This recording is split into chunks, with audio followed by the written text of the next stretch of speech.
Amén y gracias a Dios, hermana Marta León. Gracias por hacerse cargo de la oración inicial. Muy buena tarde. Hágame saber, por favor, si usted me está escuchando bien. Si me está escuchando bien, ubíquese, por favor, en el capítulo 11 de la carta a los Romanos, exactamente en el versículo 1, por favor.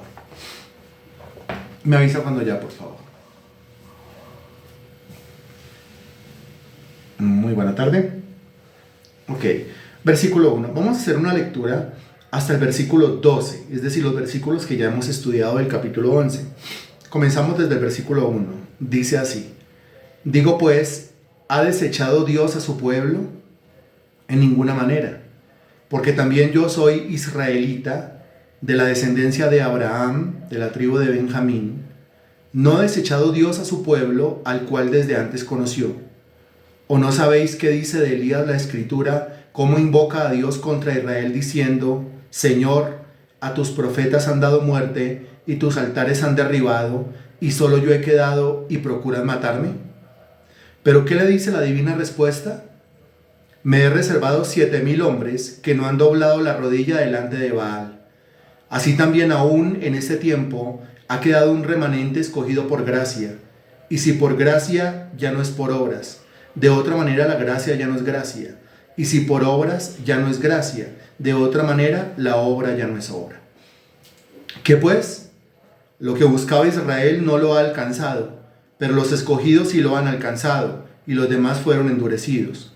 Como está escrito: Dios les dio espíritu de estupor, ojos con que no vean y oídos con que no oigan, hasta el día de hoy. Y David dice: se ha vuelto su convite en trampa y en red, en tropezadero y en retribución. Se han oscurecido sus ojos para que no vean, y agóbiales la espalda para siempre. Digo pues, ¿han tropezado los de Israel para que cayesen? En ninguna manera, pero por su transgresión vino la salvación a los gentiles para provocarles a celos. Y si su transgresión es la riqueza del mundo, y su defección la riqueza de los gentiles, ¿cuánto más su plena restauración?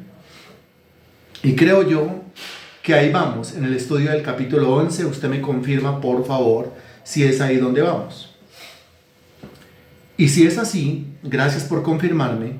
Eso quiere decir que nosotros ya vimos el primer tema, versículos del 1 al 6, que se llamó Siempre hay un remanente fiel. El capítulo habla de un remanente. El título de la lección número 4 se llama El rechazo no es definitivo. Abarca todo el capítulo 11.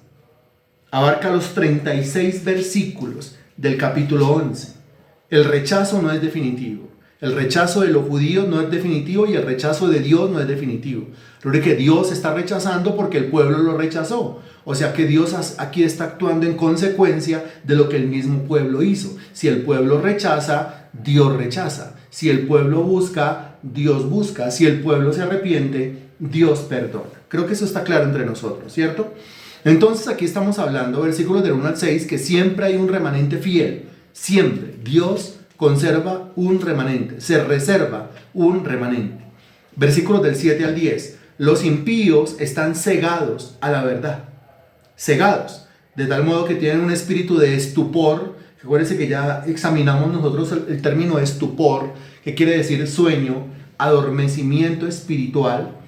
Y los versículos 11 y 12 también ya los vimos. Los judíos trajeron gracia a los gentiles.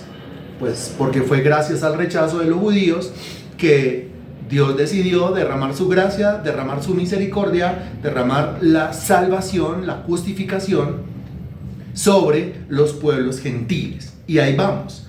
Ahora versículo 13. El versículo 13 dice así: porque a vosotros hablo, gentiles. ¿Quién está hablando? Pues está hablando el apóstol Pablo, ¿cierto? Ok, ¿a quién les está hablando? Pues mire que es la carta del apóstol Pablo a los romanos. Y cuando hablamos de la carta del apóstol Pablo a los romanos, pues estamos hablando de una congregación que quedaba en Roma, que en su mayoría estaba conformada por ¿qué clase de gente?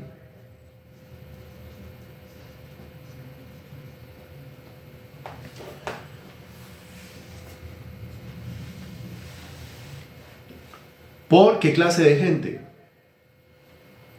Gracias por la respuesta. Gracias. Pero la pregunta es para al menos 10 personas. ¿Qué clase de gente? Pues lógicamente para gentiles. Lógicamente para gentiles. ¿Quién está hablando? El apóstol Pablo. Ahí dice claramente, porque a vosotros hablo. ¿Quién está hablando? Pablo. ¿A quién les está hablando? Es la carta de Pablo a los romanos. Eso quiere decir, repito lo que dije hace un ratico, que Pablo le está dirigiendo la carta a una congregación que quedaba en Roma y que estaba conformada en su mayoría por personas gentiles. Es más, aquí dice, porque a vosotros hablo gentiles. ¿Les está hablando a todos los gentiles? No, les está hablando a cuáles gentiles. No le está hablando a todos los gentiles del mundo, ¿no? Recuerde, el gentil es aquel que no es judío. O sea, si no es israelita, es gentil. Así lo cataloga la Sagrada Escritura. Si no es israelita, es gentil.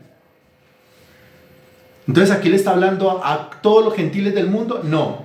Ahora, le está hablando, ojo que viene la siguiente pregunta. ¿Le está hablando a todos los gentiles de Roma? No. No, obvio no. No le está hablando a todos los gentiles de Roma. No. Y no le está hablando a todos los gentiles del mundo. No. Entonces le está hablando a todos los gentiles. ¿Cuáles gentiles? ¿Cuáles gentiles? Acabamos de repasar el nombre de la lección número 4. Acabamos de repasar los subtemas, los del versículo del 1 al 6, los del versículo del 7 al 10 y los del versículo del 11 al 12. Acabamos de repasar todo eso. Entonces, ¿a quiénes les está hablando? A los gentiles, a los gentiles, a los gentiles que son parte ¿de qué? ¿De qué? Lo dijimos ahí.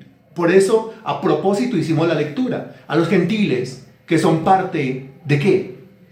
A ellos les está hablando. Y a ningún otro le está hablando. ¿A quiénes?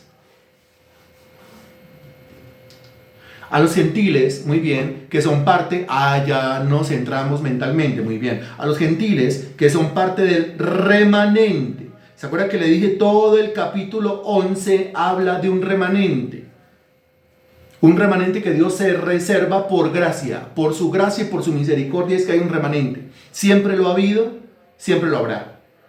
Entonces Pablo le está hablando a los romanos, sí, le está hablando a los gentiles, a todos los gentiles del mundo, no. Usted estaba contestando, a los gentiles de Roma, no, no le está hablando a todos los gentiles de Roma, le está hablando a todos los gentiles que hacen parte del remanente. Eso quiere decir que no todos los gentiles hacen parte del remanente, ¿cierto? Eso ya lo vimos también. Como decir que todos los israelitas hacen parte del remanente, no, no es cierto. Hay israelitas que no hacen parte del remanente. El pueblo de Dios entonces es ¿cuál? Según la Sagrada Escritura, única y exclusivamente ¿cuál? También ya lo hemos aprendido. Respóndalo nuevamente, por favor. El pueblo de Dios es única y exclusivamente ¿cuál? ¿Cuál es el pueblo de Dios?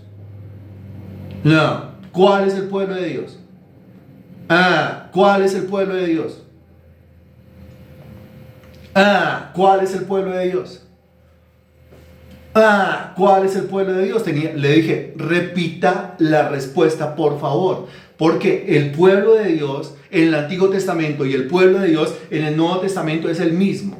El pueblo de Dios es ¿cuál? El pueblo de Dios es el remanente. Ese es el pueblo de Dios. Gracias, esa es la respuesta correcta. El pueblo de Dios es el remanente.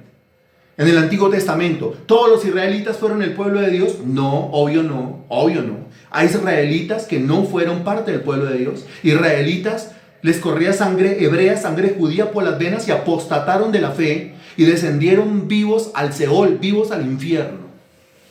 De manera que no eran el pueblo de Dios. Y en el Nuevo Testamento, todo aquel que se congrega en una iglesia ¿es pueblo de Dios? Obvio que no, claro que no, por supuesto que no. Solamente el que hace parte del remanente. Ahora, ¿cuáles son las características? Creo que eso era lo que usted intentaba hace un rato decir. Que las características del remanente pues son, lógicamente, individuos que creen, lógicamente, individuos que se acercan a Jesucristo, que se arrepienten de sus pecados, que creen en el Evangelio, etcétera, etcétera, etcétera, etcétera. Ellos son el remanente. Pero el pueblo de Dios es el remanente, el remanente. Algunos hablan, algunos dicen, y ya llevamos como 2, 3 viernes explicándolo, algunos dicen que por ser judío o por ser israelita, entonces absolutamente todos los israelitas son pueblo de Dios. Eso no es cierto. Eso no tiene sustento bíblico. No tiene sustento bíblico. El Señor siempre habla, llama pueblo suyo, hijos suyos, al remanente. Y eso tiene que volver a quedar claro. ¿Vuelve a quedar claro? ¿Sí o no?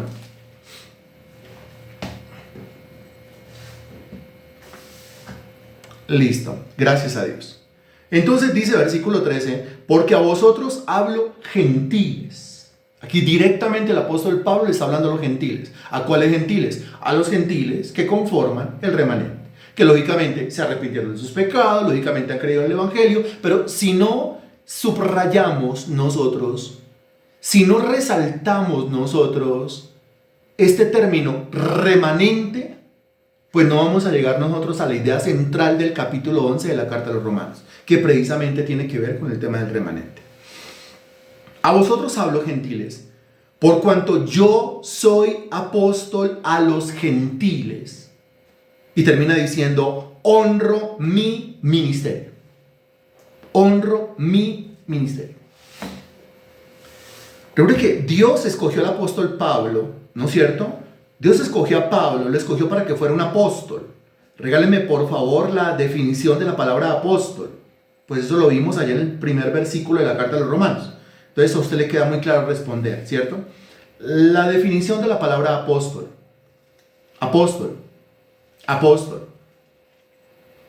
Gracias, no dude, no dude. Así yo le pregunte, apóstol, apóstol, apóstol, así le repita, así yo ponga cara de que estoy como duda. No, usted no dude. La definición de la palabra apóstol, muy bien, la palabra apóstol significa enviar. Eso significa la palabra apóstol, enviar, ¿no es cierto? Que dice Romanos capítulo 1, versículo 1, Pablo, siervo de Jesucristo, llamado a ser apóstol, apartado para el evangelio de Dios. La palabra apóstol significa enviar, ok. Dios lo iba a enviar a abrir obra, porque recuerde que a eso se dedica el apóstol. Eso también lo explicamos cuando hablamos de los dones. ¿Se acuerda que hablamos del don de apóstol? Hablamos del don de profeta, ¿se acuerda? Hablamos del don de evangelista, ¿se acuerda? Hablamos del don de pastor, ¿se acuerda? Hablamos del don de maestro, ¿se acuerda? Muy bien, cuando hablamos del don de apóstol, hicimos la diferencia con el que tiene el don de evangelista. ¿Por qué? Porque el que tiene el don de apóstol está pensando en obras nuevas, mientras que el que tiene el don de evangelista está pensando en personas nuevas. Son dos cosas diferentes. Y la una va cogida de la mano de la otra y la una necesita la otra. El apóstol va pensando en una obra nueva. Cuando hablo de una obra nueva, estoy diciendo que el apóstol está siempre mirando un nuevo territorio, o sea, una nueva casa, un nuevo sector, un nuevo barrio, una nueva localidad, un nuevo departamento, un nuevo país, un nuevo continente, así. Cuando hablamos del evangelista, estamos hablando de nuevas personas para esas nuevas obras. O sea que tiene que pasar primero el don de el apóstol, en donde tiene una visión de una nueva obra en un nuevo lugar, para que después entre el don de evangelista, que habla de nuevas personas que integren ahora esas nuevas obras abiertas por el don de apóstol. ¿Está claro esto? Intentamos, cuando expusimos el tema, dejarlo lo suficientemente claro. Pero vuelvo yo y le hago la pregunta, ¿está claro esto? Muy bien. Y creo que es una manera muy fácil, muy sencilla, muy clara de poder entender al menos estos dos dones. Ok. El apóstol Pablo fue enviado. ¿Fue enviado a qué? Fue enviado a abrir una obra nueva. ¿Una obra nueva entre quiénes? Recuerden que cuando el apóstol Pablo es convertido por la gracia de Dios, el evangelio estaba siendo predicado en Jerusalén. Y el evangelio estaba siendo predicado en toda Judea. Y el evangelio había llegado hasta Samaria. Eso es lo que nos dice Hechos de los Apóstoles capítulo 8, cuando nos enseña que Felipe llegó a Samaria. Lo que había dicho el Señor Jesucristo en la Gran Comisión es que el evangelio tenía que ser predicado en Jerusalén. Póngale un chulito, lo habían hecho. En toda Judea. Póngale otro chulito, lo habían hecho. En Samaria, póngale un chulito, lo habían hecho. Pero faltaba algo. ¿Qué le falta a la Gran Comisión? Recuerde que no son solamente 3 lugares. No es solamente Jerusalén, no es solamente Judea y no es solamente Samaria. A eso le falta algo, le falta una partecita. ¿Cuál es la partecita que le falta? Según Hechos de los Apóstoles, capítulo 1, versículo 8. Responda, por favor. Gracias.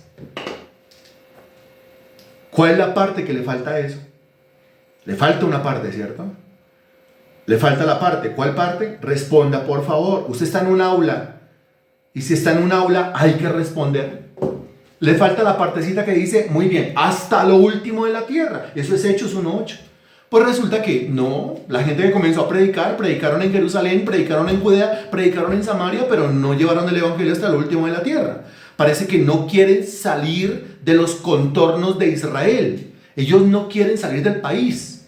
¿Por qué no quieren salir del país? Porque en su cabeza todavía están judaizados. Son cristianos judaizados. En su cabeza todavía creen que los judíos son la raza pura, son la estirpe, son el linaje. Los judíos son el pueblo, los judíos son la congregación de Dios, los judíos son los santos y los demás no.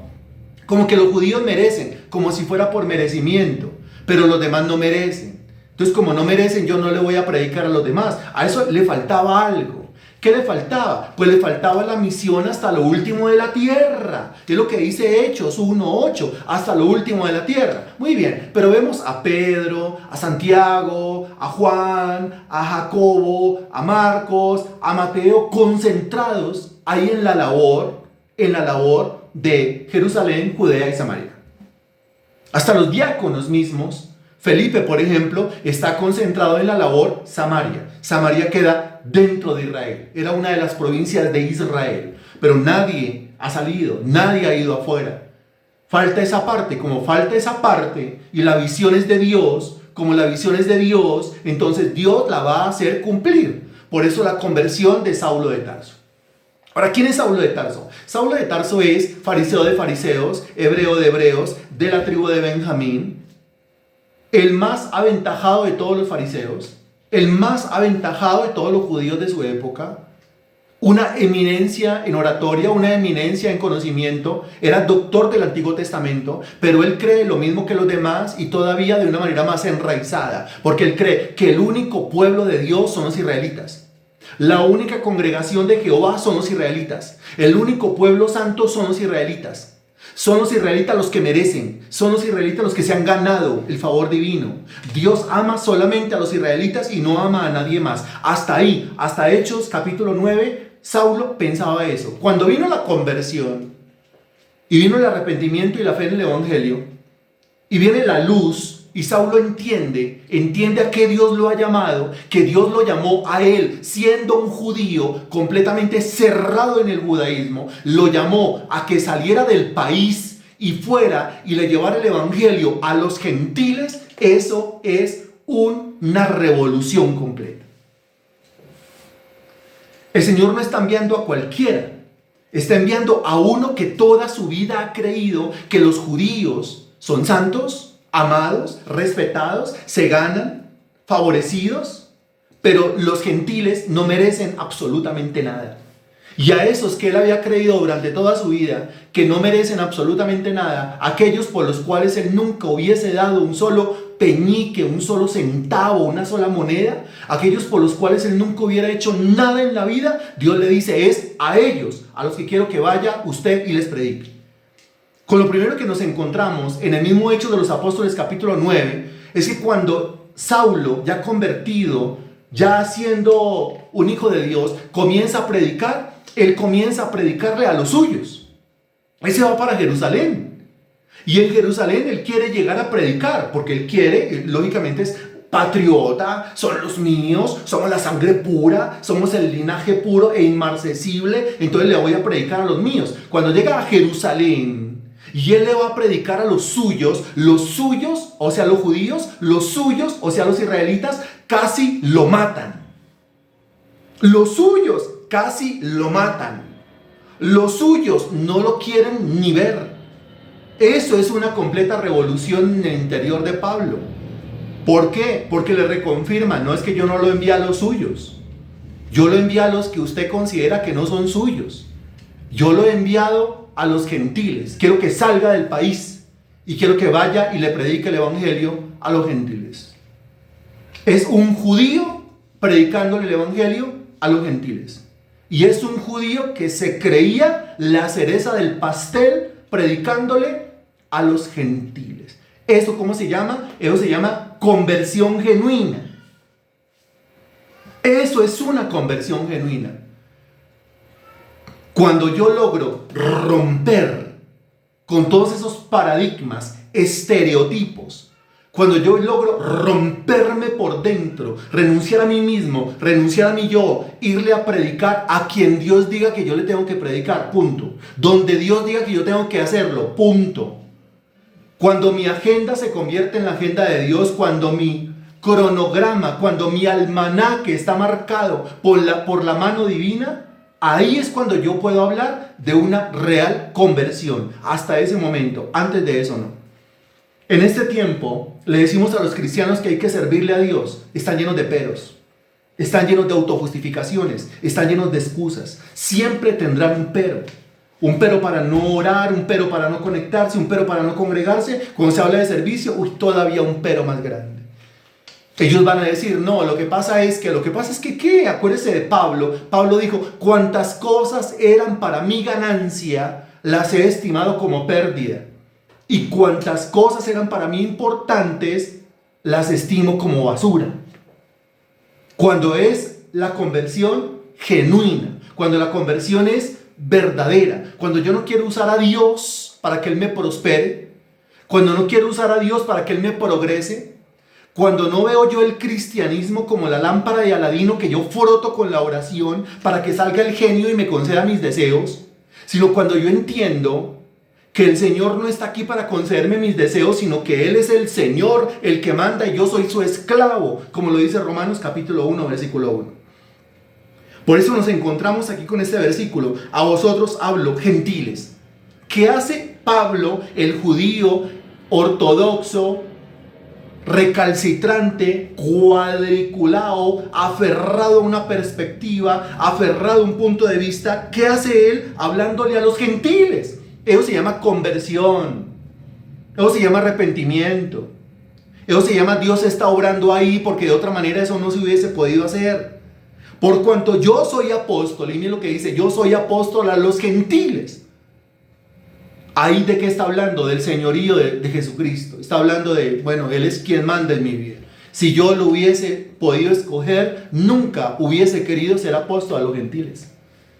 Pero no soy yo el que manda, es Dios el que manda. Dios dijo, usted a los gentiles, usted tiene que ir a complementar la obra que se comenzó en Jerusalén, después en Judea, después en toda Samaria, faltaba hasta lo último de la tierra, hágale. Pero, sin peros, yo soy el Señor, usted es el esclavo no tiene peros, el esclavo no pone peros, el esclavo no pone excusas, el esclavo solamente se limita a obedecer, punto. Eso es lo que hace el esclavo. Por cuanto yo soy apóstol a los gentiles, mire cómo termina la frase, honro mi ministerio. Honro mi ministerio. ¿Cuál era su ministerio? Apóstol. ¿A quiénes? A los gentiles. Y dice que eso lo honra, o sea, no le da vergüenza. ¿Cómo se llama eso? Eso se llama conversión genuina. Eso se llama conversión verdadera. Honro mi ministerio. Porque ¿de dónde sacó su ministerio? Mi ministerio lo saqué de Dios. Dios me lo dio. Dios me ordenó. Dios me guió. Dios me dijo que lo hiciera. Y si Dios me dice que yo lo haga, quiere decir que estoy en el centro de la perfecta voluntad de Dios. Como estoy en el centro de la perfecta voluntad de Dios y yo vivo no para agradar a los hombres, sino para agradar a Dios, entonces me siento agradado, contento, satisfecho y honrado con el ministerio que el Señor me ha dado. Si el ministerio que el Señor me ha dado es formar a 10 personas, a 15 personas, a 20 personas, yo honro mi ministerio. Esto es lo que el Señor a mí me ha dado. A esto me dedico yo, me place hacerlo, me gusta hacerlo, lo hago para agradar a Dios y no lo hago para agradar a los hombres. Punto. Eso es lo que está diciendo el apóstol Pablo en el versículo 13.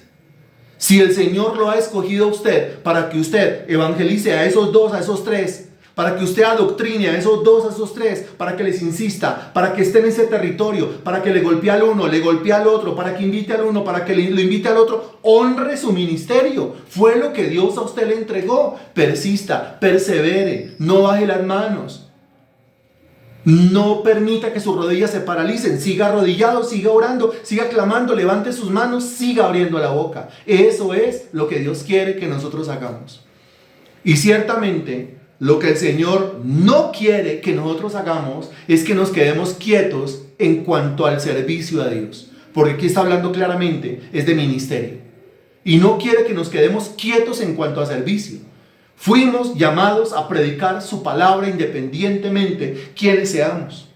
Independientemente el tiempo que yo lleve en esto. Soy llamado a predicar el evangelio. Si yo no estoy predicando el evangelio, yo estoy deshonrando mi llamado, estoy deshonrando mi ministerio y estoy deshonrando al Dios que me llamó a eso. Yo no vivo para deshonrar a Dios. Debo vivir para honrarlo. Lo honro cuando reúno personas y les predico el evangelio. A vosotros hablo, gentiles, por cuanto yo soy apóstol a los gentiles, honro mi ministerio. ¿Está claro el versículo 13?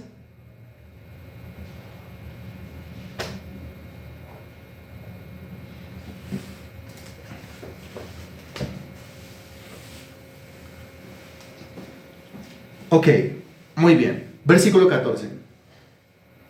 El versículo 14 dice: por si en alguna manera pueda provocar a celos a los de mi sangre y hacer salvos a algunos de ellos. Bueno, esto ya lo hemos explicado varias veces, no lo voy a volver a explicar acá. El apóstol Pablo sabe muy bien qué es lo que Dios hace con la inclusión de los gentiles al remanente. Provocar a celos, a la que llamamos nosotros la novia. ¿La novia cuál? Hace 8 días. Predicamos de esa novia. Le pusimos un nombre a esa clase. ¿Cómo llamamos a esa novia? Regáleme el nombre de la clase de hace 8 días.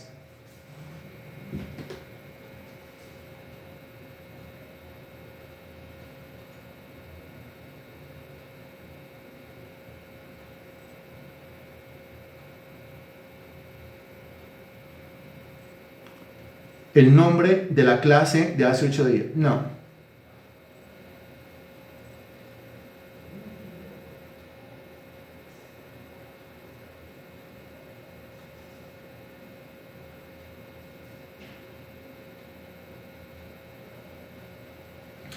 Nombre de la clase de hace 8 días. Apenas usted responda correctamente, continuamos. Gracias.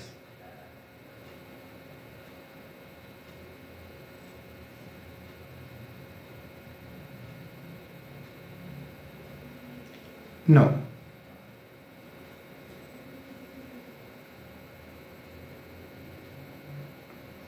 Lo repetimos y lo repetimos y lo repetimos y lo repetimos. Fue el nombre que le pusimos a la clase.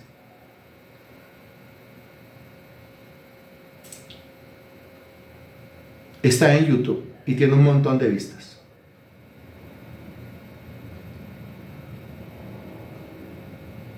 ¿Cómo se llama la lección? ¿Cómo se llama la clase? No.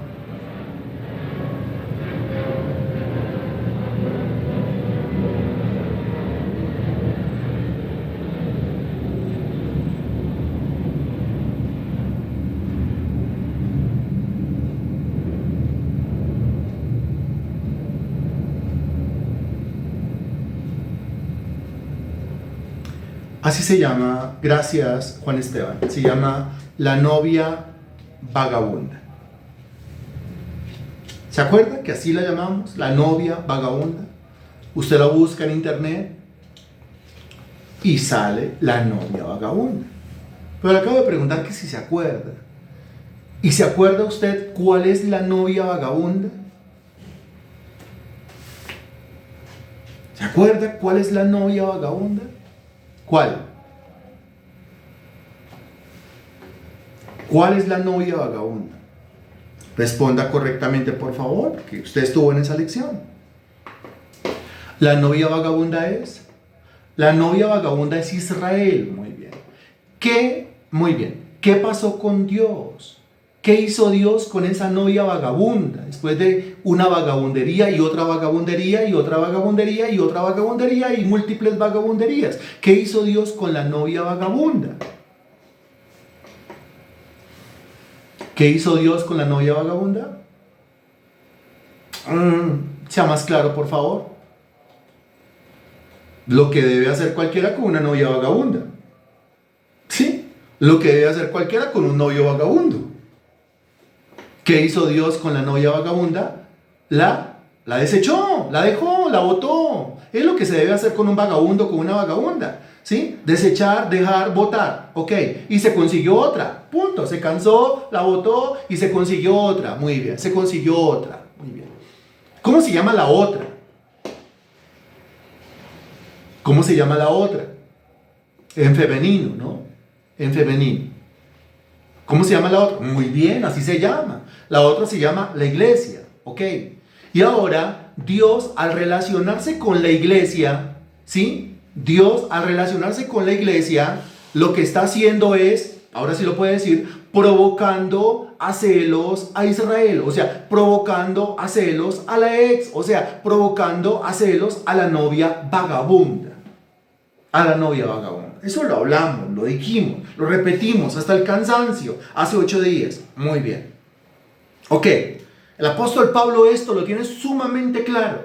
En el versículo 14 dice, por si en alguna manera pueda provocar a celos a los de mi sangre, o sea, a los israelitas, o sea, a la novia vagabunda, y hacer salvos a algunos de ellos. Recuerde que provocar a celos, también lo dijimos hace 8 días, por favor no se vaya a equivocar en esto. Porque eso de provocar a celos quiere decir realmente provocarlos ¿a qué? ¿Provocar qué en ellos? Provocar celos es provocar qué en ellos. Lo dijimos hace 8 días, también hasta el cansancio. ¿Provocar qué en ellos?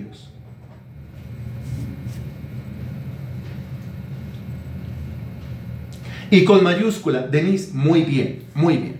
¿Provocarles qué? Provocarles arrepentimiento. Provocarles fe en el Evangelio. Provocarles ganas de volver a los brazos de aquel que traicionaron y contra el cual se comportaron como una vagabunda. Eso es. Y lo reiteramos, y lo repetimos, y lo repetimos, y lo repetimos, y lo repetimos mucho, para que quede claro en la cabeza. Y Pablo tiene claro, por si en alguna manera pueda provocar a celos, que sería lo mismo que provocar el arrepentimiento y provocar la fe en el Evangelio, a los de mi sangre y hacer salvos a algunos de ellos. Mire, hacer salvos a algunos de ellos. ¿Por qué no dice hacer salvos a todos ellos? Está hablando de los de su sangre, o sea, los israelitas como nación. ¿Por qué no dice hacerlos salvos a todos? ¿Por qué dice hacer salvos a algunos de ellos? ¿Por qué? ¿Por qué no habla de todos? ¿Por qué habla de algunos? Porque está hablando es de quiénes. ¿Por qué está hablando es de quiénes? Porque está hablando muy bien del remanente. Excelente. Ya nos conectamos otra vez muy bien con la temática. Porque está hablando del remanente. Pablo la tiene clara. Pablo dice, ¿es el remanente? Ok, es el remanente.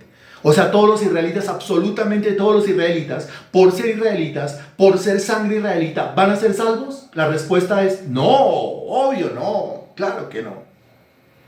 Entonces, pero absolutamente todos, sin faltar ninguno, todos los que hacen parte del remanente escogido por Dios desde antes de la fundación del mundo, lógicamente serán salvos. Eso sí. Eso en el versículo 14. Ahora el versículo 15 dice, porque si su exclusión es la reconciliación del mundo, eso está clarísimo, ¿no es cierto? La exclusión, ¿qué significa la palabra exclusión? Relacionándolo con la novia vagabunda. ¿Qué significa la palabra exclusión? Excluir. Lo excluyó. Lo excluyó. Lo sacó. Muy bien. La exclusión. Relaciónelo con la novia vagabunda. Usted diga, no, la excluí, o sea, ¿la qué? La dejé, la excluí, la saqué, la excluí. La boté, muy bien, muy bien. Si el botar o el excluir o el sacar a la novia vagabunda, que es Israel, es la reconciliación del mundo. La reconciliación del mundo, a esto le hace falta una palabrita. La reconciliación del mundo, póngale la palabrita, a ver si caemos en cuenta, por favor. La reconciliación del mundo, mire, le voy a dar claves. Es una palabra de 6 letras, comienza por la letra G y termina con la letra L. La reconciliación del mundo. Ahí lo tiene, muy bien. Bueno, yo no sé espiritual donde tenga la G, ¿sí? Pero es gentil, muy bien. Gentil, déjelo ahí, gentil. La exclusión de la novia vagabunda significa la reconciliación del mundo gentil. La reconciliación del mundo gentil, ¿con quién? ¿Con quién el mundo gentil se reconcilia? ¿Con quién? ¿Con quién? Y vamos por partes la pregunta. Excelente, el mundo gentil se reconcilia con Dios. O sea, el mundo gentil se relaciona con Dios. El mundo gentil pasa a ser ahora la novia del Señor. Pero pregunta, ¿todo el mundo gentil? ¿Todos los gentiles? Respuesta, no. Entonces, solamente ¿quiénes de entre los gentiles? Excelente. Solo el remanente de entre los gentiles. Muy bien. Muy bien. Porque si su exclusión es la reconciliación del mundo, ¿qué será su admisión? Admisión. O sea, cuando la novia vagabunda sea transformada de su vagabundería, su vagabundina, pues, ¿sí? Y se convierta nuevamente al Señor. Ahora, alguno dirá, pues el que no está entendiendo la metáfora, alguno dirá, uy, o sea que el Señor va a tener 2 novias, o sea que el Señor va a tener 2 esposas. No, el Señor tiene una sola. Esa sola se llama remanente, remanente. Es solamente una metáfora esto. ¿Sí? La iglesia hace parte del remanente. Aquí está hablando de la admisión de los israelitas de nuevo. Pero la admisión de los israelitas de nuevo, otra vez, no se refiere a absolutamente todos los israelitas. Se refiere únicamente a los israelitas que Dios escogió para salvación desde antes de la fundación del mundo, los cuales también son llamados el remanente de Dios.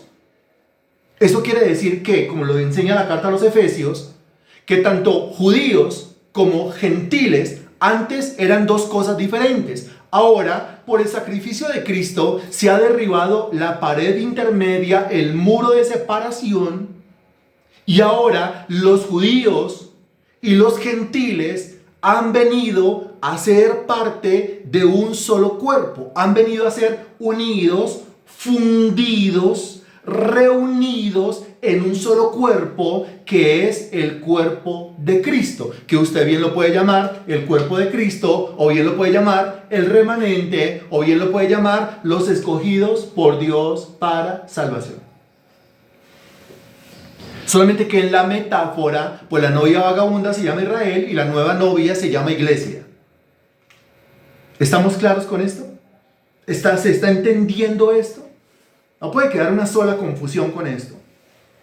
Muy bien, entonces llegará el momento en donde Dios vuelva a admitir a Israel, o sea, al remanente de Israel. Lo va a admitir, se va a fundir con la iglesia, porque Israel, escogidos para salvación de Israel, y la iglesia, que se supone que está conformada por los escogidos por Dios para salvación, hacen parte del mismo organismo que se llama remanente. ¿Qué será su admisión, dice el texto, sino vida de entre los muertos? Claro, si cuando Dios excluyó, sacó, botó, dejó, abandonó a la novia vagabunda, el mundo gentil se reconcilió con Dios. Ahora, ¿qué ocurrirá cuando el Señor vuelva a admitir a Israel en la congregación, lo vuelva a admitir en esa relación estrecha, íntima con Él mismo, o sea, con el Señor? ¿Qué significará? Significará vida de entre los muertos, indicando que en este momento Israel, ¿cómo se encuentra? Ahí lo dice claramente. Y que para que Israel deje de ser la novia vagabunda, pues Dios va a tener que hacer un milagro. ¿Y cómo se llama el milagro? El milagro se llama resurrección. O sea, exactamente lo mismo que el Señor hizo con usted, exactamente lo mismo que el Señor hizo conmigo. Si el Señor no hubiese tenido misericordia de mí, si el Señor no hubiese tenido misericordia de usted, usted y yo en este momento seríamos igual o peores de vagabundos que Israel. ¿Estamos de acuerdo con esto o no estamos de acuerdo con esto? Si no fuera por la gracia, por la misericordia de Dios, ¿cuál sería nuestro nivel de vagabundería? ¿Cuál sería nuestro nivel de sinvergüencería? Y es que todavía uno se encuentra con cristianos de verdad que ellos creen que vivían muy santos antes de creer en el Evangelio. Ellos creen que vivían muy santos antes de arrepentirse de sus pecados, antes de venir a los pies de Cristo. Vivían muy santos, dicen ellos. Es que yo no tenía pecados, dicen. Es que yo no le hacía mal a nadie, yo no decía mentiras, yo no le robaba nada a nadie. Ok. Pero recuerde usted que el peor de los pecados se llama ¿cómo? Que es realmente el único pecado del cual el Espíritu de Dios convence al mundo. ¿Cómo se llama el peor de los pecados? Que le repito, es realmente el único pecado del cual el Espíritu Santo convence al mundo. ¿Cómo se llama? ¿Cómo se llama? Cuando Él venga a convencer al mundo de pecado, justicia y de juicio. De pecado, hay algunos que no contestan, algunos que no responden nunca. Están dejando que solamente 2 o 3 o 4 personas estén ahí con las respuestas. ¿Y dónde está la respuesta del resto? ¿Cómo se llama? ¿Se llama? A ver, Biblia. Cuando Él venga a convencer al mundo de pecado, justicia y juicio. De pecado por cuanto lo están diciendo, pero hay que especificarlo. Es decir, a ver, Denis lo está diciendo, hay que especificarlo. Gloria lo está diciendo, hay que especificarlo. ¿Sí? De pecado por cuanto, dice el texto. Eso es el Evangelio según San Juan, capítulo 16, versículo 8. De pecado por cuanto no creyeron, está hablando Jesús y le falta una partecita. De pecado por cuanto no creyeron o no creen, le falta una partecita. Está hablando Jesús. No creyeron o no creen, está hablando Jesús. Mejor dicho, vaya y lea Juan capítulo 16, versículo 8. Lea el versículo 8, lea el versículo 9 y traiga la respuesta. Gracias.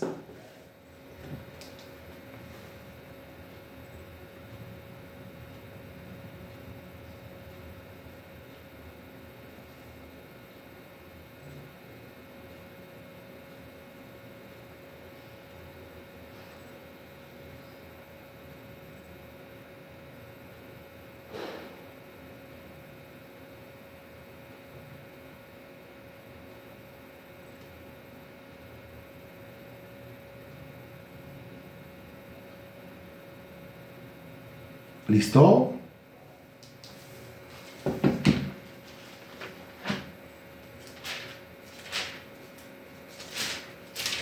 Me avisa, por favor.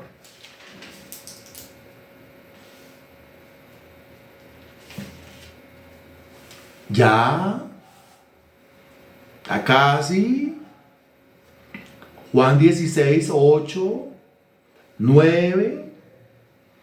Cuando Él venga a convencer al mundo de pecado, justicia y juicio, de pecado por, versículo 9, de pecado por cuanto no, está hablando Cristo. ¿Dónde está la respuesta de Juan Esteban? ¿Dónde está la respuesta de Gloria? La respuesta de Eni, la respuesta de Diva. Bueno, si usted ya respondió, no es para usted la pregunta nuevamente. La respuesta de Ana Milena, la respuesta de Carol, la respuesta de Marley, la respuesta de Marta León. ¿Dónde está la respuesta? Ahí dice, de pecado por cuanto no creyeron en mí. Ahí está. ¿Cómo se llama? Que sí, que se llama el pecado de incredulidad. Pero si usted no lo especifica, más de uno aquí va a quedar gringo. Ahí dice claramente, sí, claro, se sobreentiende, es el pecado de incredulidad. Pero dice Cristo, de pecado por cuanto no creyeron en mí. Y dése cuenta que dice el Señor que cuando venga el Espíritu Santo, Él convencerá de pecado, no de pecados, no de todos los pecados que ha cometido. Porque hay uno que es el peor de todos los pecados. Y hay uno que es la base del juicio delante del trono blanco. Y el pecado que es la base y del cual se desprenden los demás pecados es el pecado de no creer en el Señor Jesucristo. De modo que aquel que se cree bueno, porque dice, no, pero la verdad yo era bueno, yo tenía una muy buena conducta antes de creer en Cristo, es porque no he entendido el Evangelio. ¿Qué buena conducta? Si usted no creía en Cristo, usted era un impío, usted era un inicuo, usted estaba condenado, merecía el lago que arde con fuego y azufre, estaba muerto en sus delitos y pecados, porque ese es el peor de todos los pecados. Si yo no creía en Cristo, ¿sí? Quiere decir que yo estaba cometiendo el peor de todos los pecados, del cual se desprenden o se ramifican las demás clases de pecados. ¿Entendemos esto? Porque comenzamos nosotros a decir, pero yo no robaba, pero yo no mataba, pero yo no decía mentiras. O de pronto, alguna mentirita piadosa. Mentiras piadosas no existen. Mentiritas blancas, las mentiras no tienen colores. Mentirita piadosa, mentiras piadosas. O sea, qué contradicción de términos acá.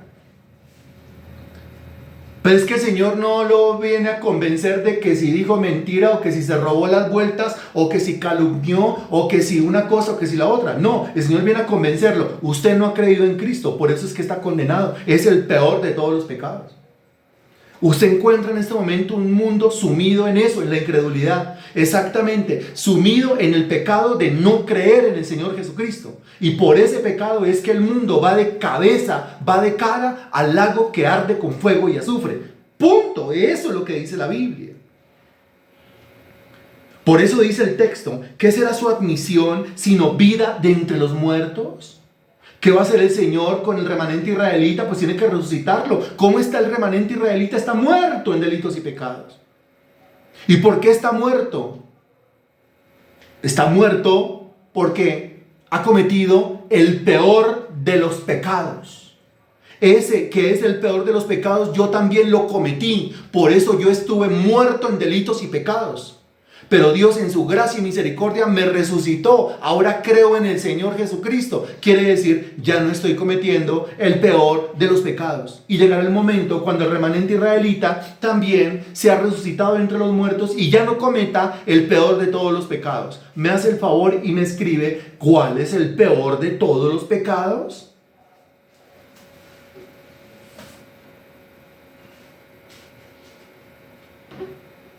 El peor de todos los pecados es el pecado de no creer en Cristo. Es el peor de todos los pecados. Sí, ya tiene que decirle usted a su vecino, a su vecina, a su pariente, a su familiar que dice, bueno, sí, yo no creo lo que usted cree, pero yo me considero una buena persona porque hago buenas obras, porque no digo mentiras, porque no le robo nada a nadie, porque yo nunca he matado, porque yo, etcétera, etcétera, etcétera. Ahí usted le puede decir, mire, con todo y que usted se crea bueno, si usted no cree en el Señor Jesucristo, si usted no cree en el Evangelio, usted ya está condenado. Punto. Duro, duro, pero es la verdad. Hay que decir la verdad. Versículo 16. Si las primicias son santas, también lo es la masa restante. Y si la raíz es santa, también lo son las ramas. En primer lugar, versículo 16 está hablando de una masa. Y en segundo lugar, la parte B del versículo 16 está hablando de una planta. Una masa, haga de cuenta, la masa para fabricar pan. Haga de cuenta eso, para que lo entienda. Y en segundo lugar está hablando de una planta. Ahí lo tiene. Ok, primer ejemplo. Si las primicias son santas, también lo es la masa restante. Haga de cuenta que tiene una muy buena cantidad de masa sobre una mesa. ¿Se lo está imaginando? Muy bien. Y que usted mete las manos en la masa y con esa masa usted fabrica unos panes. Eso que usted sacó de primeritas de la masa, esa cantidad que usted desprendió de la masa, es llamado en el versículo 16 la primicia. porque fue lo primero de la masa que usó para fabricar pan. Ok, la entiendo. Ahora, segundo, la planta. Está hablando de la raíz de la planta. Todos sabemos cuál es la raíz de la planta. Si la raíz es santa, también lo son las ramas. Entonces aquí habla por un lado de la raíz y por el otro lado habla de las ramas. Entonces, primer ejemplo, habla de la primera parte de la masa que yo utilicé para fabricar pan, ¿sí? Y el resto de la masa que quedó sobre la mesa. En segundo lugar, habla de la raíz y después habla de las ramas. Raíz y ramas, pues, son una planta. Muy bien. Ahora pregunta. ¿Quiénes fueron las primicias y quiénes fueron la raíz? Pues yo le hago a usted la pregunta. ¿Quiénes fueron las primicias? Primicias es lo primero. ¿Quiénes fueron los primeros que por la gracia del Señor Jesucristo creyeron en el Evangelio? ¿Quiénes? No. O sea, sí. Pero no, eso lo tiene que responder más adelante. No. Estamos hablando del Evangelio, estamos hablando de Cristo, estamos hablando de Cristo predicando, estamos hablando de Cristo en esta tierra, estamos hablando de la encarnación del Señor. ¿Quiénes fueron los primeros? No. ¿Quiénes? No, sea puntual, por favor, sea puntual. ¿Quiénes? Bueno, los discípulos, todos, no, uno era diablo, acuérdense, ¿sí? Uno era diablo, uno parecía que conformara la iglesia verdaderamente, pero no era diablo, era un apóstata. Ese está en el infierno en este momento, estoy hablando de Judas. Pero entonces estamos hablando de los primeros que creyeron en el Evangelio, los primeros. Entonces Pedro, muy bien, Mateo, muy bien, Juan, muy bien, Jacobo, muy bien, Andrés, muy bien, ellos. Ahora sí viene la siguiente pregunta. Ok, entonces Pedro, ¿de dónde era? Juan, ¿de dónde era? Jacobo, ¿de dónde era? Mateo, ¿de dónde era? Andrés, ¿de dónde era? Bartolomé, ¿de dónde era? El otro Simón, ¿de dónde era? ¿De dónde eran? ¿De dónde eran? Ahí sí tiene que responder lo que estaba respondiendo hace un ratico. ¿De dónde eran? Ellos eran de Israel. Muy bien. Ellos fueron israelitas. Ellos fueron los primeros, o sea, las primicias, los primeros que de la masa creyeron. O sea, ellos fueron los primeros que de la masa de qué creyeron. Ahí les estoy haciendo otra pregunta. Ellos fueron los primeros que de la masa de qué creyeron. La respuesta tiene que ser completa. Ellos fueron los primeros que de la masa de qué creyeron. Porque ellos pertenecían, ahí lo tiene muy bien Ana Milena, ahí lo tiene muy bien Carol. Esas dos son las respuestas correctas. Muy bien, muy bien. Algunos que todavía no lo logran. Espero que lo logren, le pido al Señor que lo puedan lograr. Pero esa es la respuesta correcta. Ellos fueron los primeros que de la masa del remanente de Israel creyeron. ¿Estamos claros con esto? O sea, ellos fueron la primera, como esa primera cantidad de masa que yo saqué para fabricar los primeros panes. ¿Sí? Y ahora, ¿qué va a pasar con el resto de la masa? Pues con el resto de la masa voy a fabricar también panes. Así de sencillo. Entendiendo que la masa es el remanente. Entendiendo que la primicia es lo primero del remanente. Y entendiendo que el resto de la masa, lo que está todavía ahí siendo leudado, ¿sí? Lo que está todavía ahí bajo el efecto de la gracia, de la misericordia divina, está en espera. Eso también va a ser usado para el propósito divino. ¿Está claro esto? ¿O está complicado de entender? ¿Qué me dice usted? Es que el apóstol ya lo viene explicando, ¿no? Entonces el apóstol expuso la doctrina. Ahora lo que está haciendo es colocando ejemplos. Y si ya estamos en los ejemplos, quiere decir pues que ya estamos en la parte más fácil de entender. ¿No es cierto? Muy bien. Entonces, le pregunto, la masa completa, ¿qué es? Responda completo, por favor. La masa completa, ¿qué es? Responda completo, por favor. La masa completa es.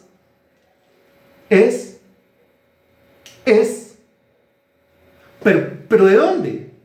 Ana Milena, gracias. La respuesta de Ana Milena está completa. La masa completa a la cual se refiere acá es el remanente de Israel. Ahí está. No está hablando aquí del remanente total, que es conformado por judíos y por gentiles. No, por aquí el apóstol está hablando solamente de la exclusión de Israel y la admisión de Israel. Después pasa a hablar de la masa. O sea, la masa es el remanente israelita. La masa es el remanente de Israel. Ok. La primicia de esa masa es que, a ver si estamos ya hablando el mismo idioma. La primicia de esa masa es que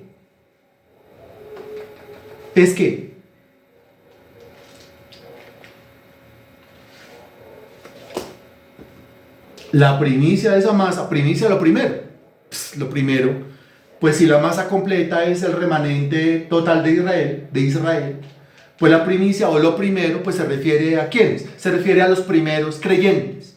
Los primeros que creyeron en el Señor Jesucristo, los primeros que creyeron en el Evangelio. Eso es. Bien. Ahora, ¿y la masa restante qué es? La masa restante ¿qué es?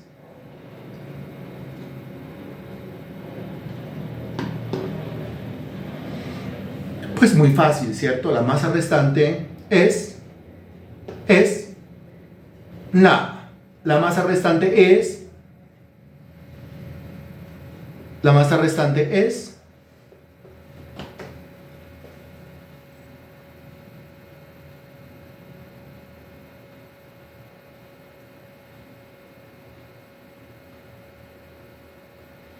la masa restante